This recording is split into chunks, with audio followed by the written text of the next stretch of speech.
with the whatchamacallit, like the standard rifle that they had, like Alamo time. Anyway, okay, we looked online for the way he dressed and all that. Okay, go with my dad. Okay. Okay, I had like a story thing. Alright, I'll do these first. If you will pass these around. Is that okay? Mm-hmm. Okay, here's one. Here's two.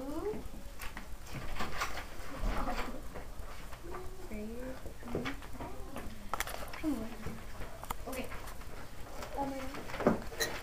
That one will come out in a minute, so we'll wait for them out. Alright.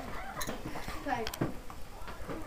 I do like the entry form and like the William Barrett Travis by. Do I pass this around or what do I do about this? What is it? It's like the beginning thing. It's like it says William Barrett Travis by my name. No, you keep that in there for me. Wait, what?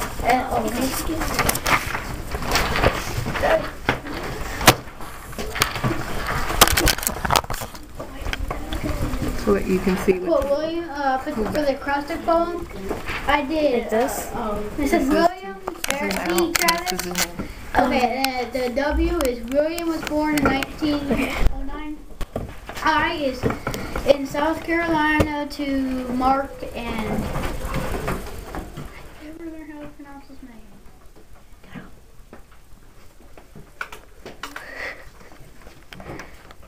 Wait. Jamina?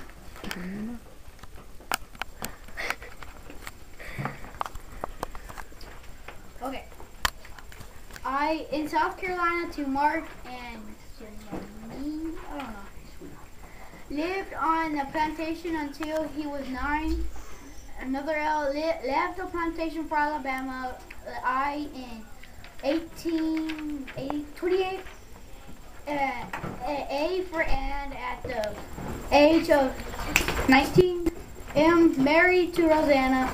B babies were named Charles and Isabella. T Travis then moved to Texas. R residing at the Alamo. A Americans fought the Mexicans. V victory was slow. I in spite of it all, it can now be said. S San Antonio is ours. Remember the Alamo. Oh,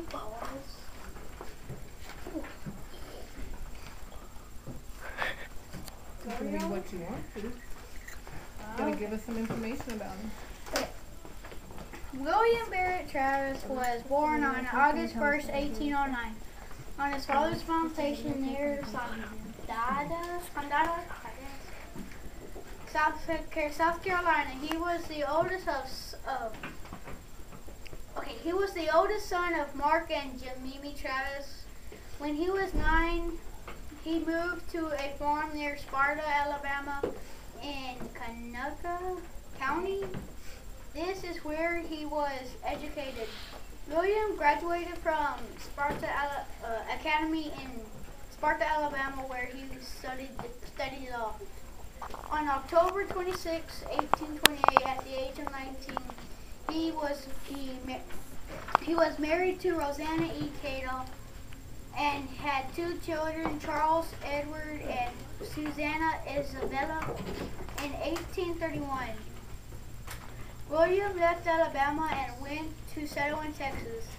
William was now in Mexican territory, but many Americans were allowed to settle there too.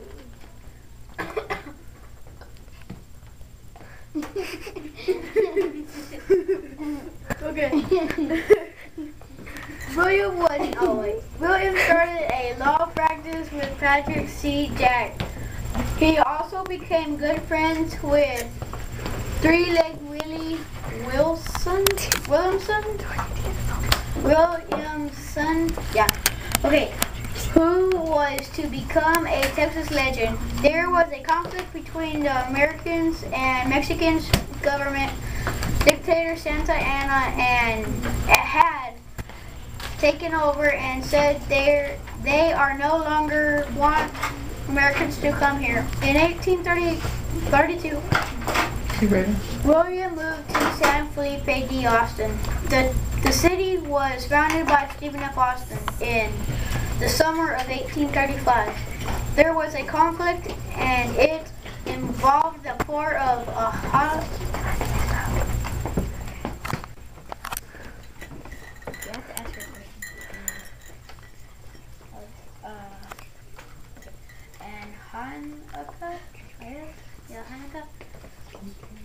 and demanded the Mexican surrender. William was now a hero.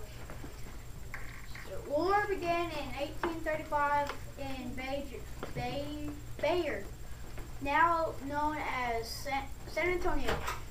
William returned to San Felipe to recruit more soldiers. On December 5th, the Texans attacked Bayard under the leadership of Ben Milden and created the city on December 10th. The Texas Revolution began with siege of Bayard and ending with the Battle of San Jacinto on April 21st, 1836. For the Texans to win their independence, they signed a Declaration of Independence on March 3rd of 1836. The Texans stayed in an old mission named the Alamo. The soldiers included such great American legends as Davy Crockett and Jim Bowie. On March 6, 1836, there was a battle for 4 weeks led by Santa Anna to siege the Alamo. Santa Anna tried to move all Americans from the rest of Texas. The Santa Anna soldiers were attacked by General Sam Houston while taking a siesta. Many Mexicans lost their lives as Texans shouted, "Remember the Alamo." February 3rd, 1836, William Travis joined the Alamo under the leadership of Jim Bowie and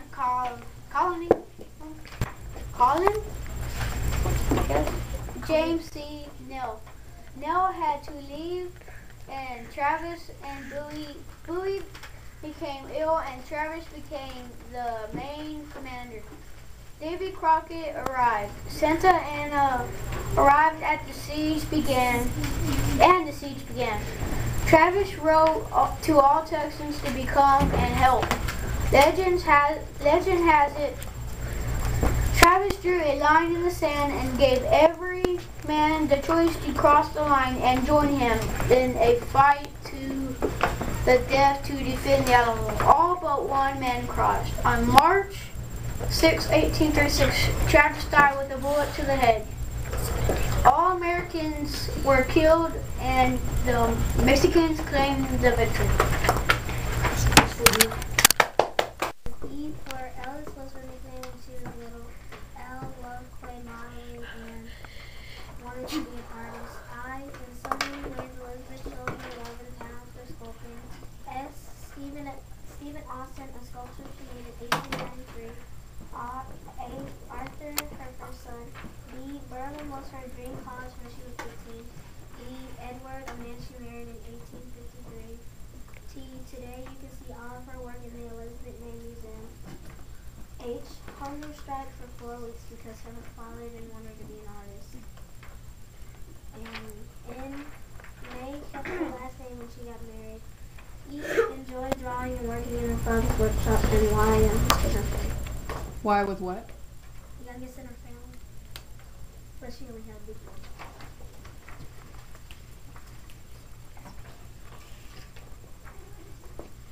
Is that it? No. Okay.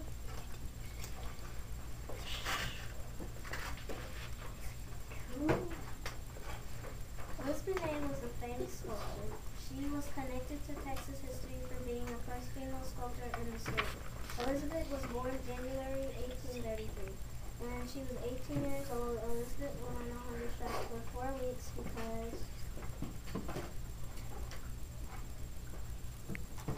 she announced to her father that she wanted to be an artist, but he disagreed. There weren't any female artists back then.